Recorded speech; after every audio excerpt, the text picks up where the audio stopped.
I think that's an excellent question.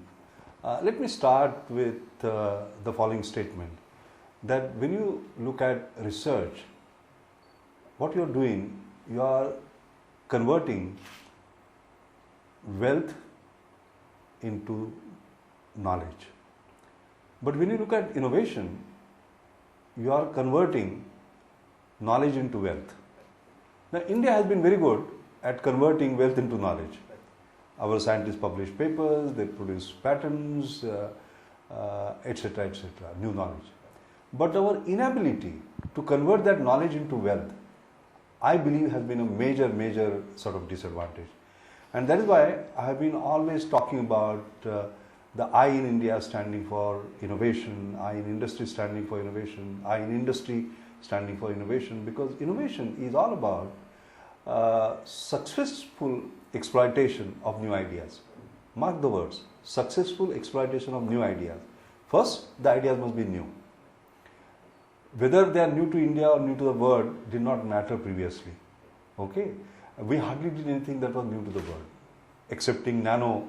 I can't cite anything which is so spectacular. But now, with the global competition coming in, we have to create ideas that are new to the world because we have to compete.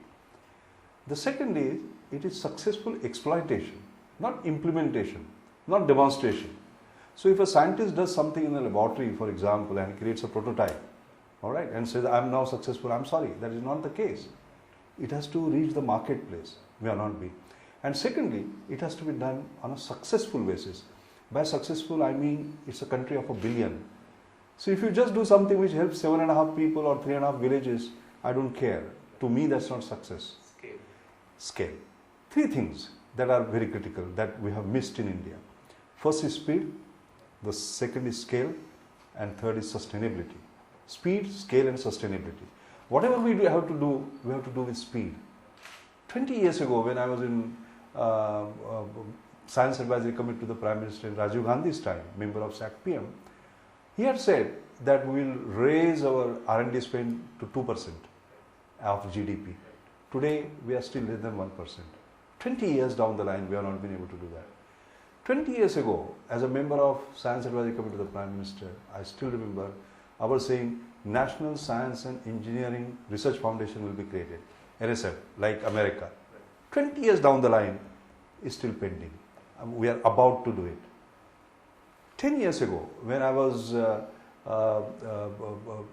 Secretary to Government of India and Director General of CSIR, I remember proposing to Chidambaram, who was then the Finance Minister, that we should have knowledge as equity.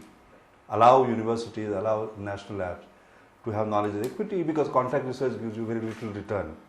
Now, if you take equity, then you grow with the company and so on. 10 years down the line, it is happening now. So 10 years, 20 years, 20 years, that is not the time scale. That is what I mean by speed. Scale.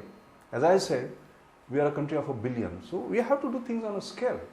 I mean, I remember making a presentation to the Prime Minister about 5 or 6 years ago, again as a member of SAC-PM. And I said, we have Indian Institute of Science, Bangalore. And for a country of 1 billion, that is only one. And you are not created it. The government has not created it. It was created by Tatas. I said, that is not on.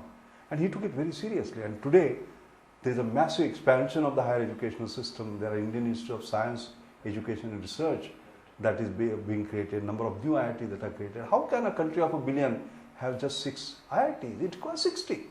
So as to say, that is the scale. And I must congratulate Dr. Manmohan Singh. In fact, I personally told him when I had met him early in the year that after Pandit Nehru, he is the one who has done the maximum scale. 30 central universities, 20 triple IITs, 6 new IITs, 5 new Institutes of Science, Education, Research, 5 new Indian Institute of Management, etc., etc. That's the scale. And finally, sustainability.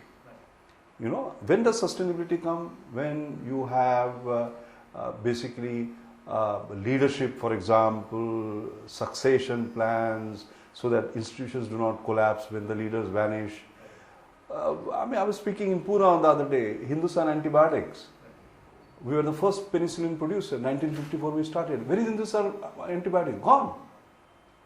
Similarly, universities, Harvards of this world, they have a 400-year history. the Cambridge, Oxford of this world, they have 900, 800 year sort of history.